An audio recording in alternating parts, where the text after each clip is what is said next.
मी तुम्हाला पत्रकार परिषद घ्यायचं कारण जे काल बाबू पाटीलनी माझ्यावर लावलेले आरोप त्याच्यावर मला प्रत्युत्तर द्यायचं होतं, म्हणून मी तुम्हाला सगळ्यांना आज बोलवलेलं आहे माझ्या निमंत्रणाने. आणि तुम्ही माझ्या शब्दाला मान देऊन आलेले आहेत. तर तुमचं सगळ्यांचं मी मनापासून धन्यवाद आहे.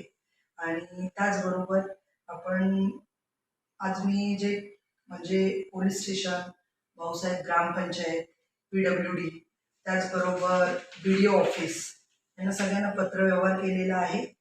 2 दिवसात जो प्रकरण चालू आहे त्याच्यावरती मला उत्तर हवं आहे. त्या उत्तरामध्ये मी PWD कडे मागणी केलेली आहे. ती मागणी म्हणजे रस्त्याचे मंजूर आराखडा पाहिजे मला.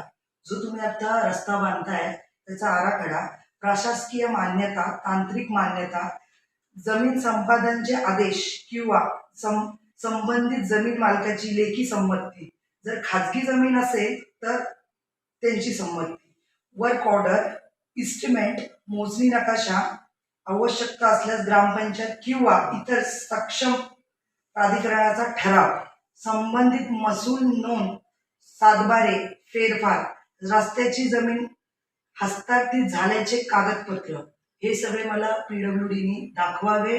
त्याच्यानंतर आता नारायणगाव मधलं रोडचं काम तुम्ही चालू करावं. ह्या सगळ्या गोष्टी तुम्ही दाखवाव्या. त्याचबरोबर काल गाळाधारक जे आहेत कपिल हॉटेलच्या समोरचे, आम्हाला काय त्यांच्या पोटावर काय द्यायचं नाही. आमचं मेन हेतू ते नाहीच आहे. आमचा प्रॉब्लेम हा झालाय की तुम्ही जेव्हा बोलता की तुमचा गेट पुढे आलेला आहे, तर आम्ही नानांच्या शब्दाला मान देऊन तो गेट 1 फूट आतमध्ये घेतला. त्याच्यावर आम्ही परत बांधकाम केलं. बांधकाम केल्यावर तुम्ही म्हणता तुमचा गेट अजून पुढे दिसतोय, तुम्ही अजून आतमध्ये घ्या. मग जर तुमच्या शब्दाला आम्ही किंमत देऊन गेट आतमध्ये घेतलं तर तुमची एवढी मजल झाली आहे का तुम्ही अजून बोलताय अजून आतमध्ये घ्या. आमच्या खाजगी प्रॉपर्टी तुम्ही आतमध्ये घ्यायला लावता. आणि ते समोरचे गाळेवाले आहेत त्यांना काय बरोबर नोटीस दिल्या नाही.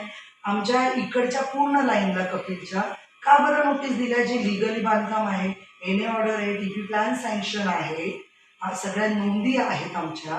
तर माझ्याकडे ते नकाशे देखील आहे.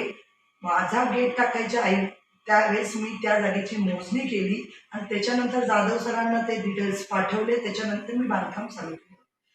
हे एवढं देखील असताना पण तुम्ही बोलता कनिका खैरे सगळीकडे अतिक्रमण करते. दाखवा बरं कनिका खैरे कुठं कुठं अतिक्रमण करते. कुठल्याही जागेचे मालक आम्ही होत ना. आमच्या जागेचा सातबारा आम्हाला माहिती का तुम्हाला?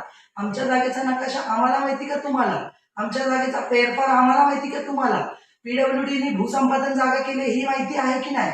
जर जागा आमची भूसंपादन केलीच नाही तर तुम्ही मुळात बोलताच कसे की कनिका खैरे अतिक्रमण करते? जर कनिका खैरे अतिक्रमण करते तर कागदोपत्री सिद्ध करा ना. कुठल्या कुठे विषय गावात कपिल हॉटेलचा रिलेटेड बोलतोय तर तुम्ही काय पुन्हा हॉटेलच्या चौकात जाता? तर मग जा ना. आम्ही त्याच्यावरही प्रत्युत्तर देतो. तिथलेही फेरफार, नकाशे, TP plan, NA order all आहेत आमच्याकडे. तुम्ही टेन्शन घेऊ नका. प्रत्येक गोष्टीला उत्तर माझ्याकडे आहे. सगळ्यात पहिले तुम्ही उत्तर देता का? तुम्ही काय म्हणतात, मी एवढ्या मतांनी निवडून आलो, मी एवढ्या मतांनी हे टर्म मी तिथे गेल्यापासून मी कधीपासून निवडून येतो, लोक मला वोटिंग करतात, हे कुणाला सांगताय तुम्ही? म्हणजे तुम्ही काय दहशत दाखवताय मला? माझ्या बरोबर एवढी पब्लिक आहे. कुठल्या अधिकारीकडे मला तुम्ही धमकी देताय का? थोडक्यात म्हणजे कॅमेरा समोर येणार, गोड गोड बोलायचं, मी गावाच्या हितासाठी करतोय. काय गावाच्या हितासाठी केलं बरं? जेव्हा कोराळ्यांचं राज्य होतं, जेव्हा कोराळे दादांना मी काय ओळखत नाही, मी 2017ला आलेली आहे, जर त्यांचं राज्य होतं ते त्यांच्यावर टीका केल्या, मग ठीक आहे, पब्लिकनी तुम्हाला एक दिलं ना. मग जेव्हा तुम्ही पब्लिकच्या समोर येता तर पब्लिकचं काम तुम्ही करायचं सोडून तर तुम्ही तर काय करताय? नारायणगाव तुमच्या कब्जात आहे, तुम्ही तिथं तर राजा म्हणायला बघताय. तुम्ही खालचे जे सामान्य लोक आहेत तुम्ही त्यांच्यावर दहशत करता.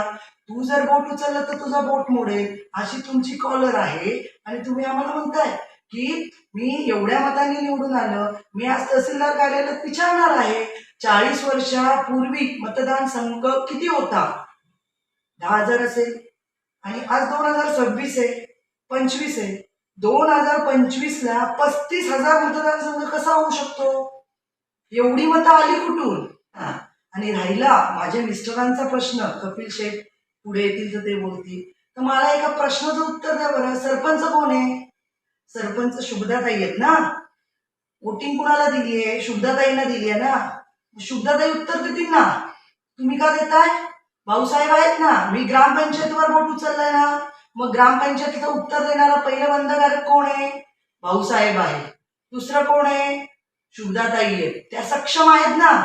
का तुम्ही त्यांच्यावरही रुबाब झाडताय? मी बोलेल ती पूर्व दिशा. जसं तुम्ही मला गप्प बस बोलताय, तर मी काही गप्प बसायला बसलीये का इथं? तुम्हाला वोटिंगची गरज आहे, मला नाहीये. मला काय कुठले इलेक्शन लढवायचे नाहीये. मुद्दामून गरीब लोकांचे जे चुकीची कामं आहेत ना, त्याला तुम्ही प्राधान्य देता. आणि जेव्हा जेव्हा आम्ही तुमच्यावर बोट उचलतो, आता 2 दिवसापासून बोट उचलायला लागलोय, 2017 पासून तुम्ही मला त्रास देताय, तोपर्यंत मी गप्प होती. पण तुम्ही जर मुद्दामून पीडब्ल्यूडीला खोटे अर्ज देता, तर पीडब्ल्यूडी काही वेडी नाहीये. पीडब्ल्यूडीला एकच प्रश्न केला, एवढे सगळे कागदपत्र मला दाखवायच्या, परमिशन दाखवायचे, सरकारी मोजणीपासून इस्टिमेट कितीचा आहे, रोड किती आहे, रोड किती करायला पाहिजे. ह्या अशा मीटिंग नाही झालं.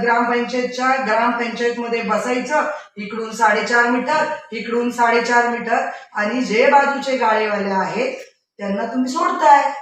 का बरं सोडताय? तिथं जागा पीडब्ल्यूडीची आहे. मग जर ती जागा पीडब्ल्यूडीची आहे, काही गाळेधारक काल बोलत होते की आमचा त्याच्यावर स्टे आहे.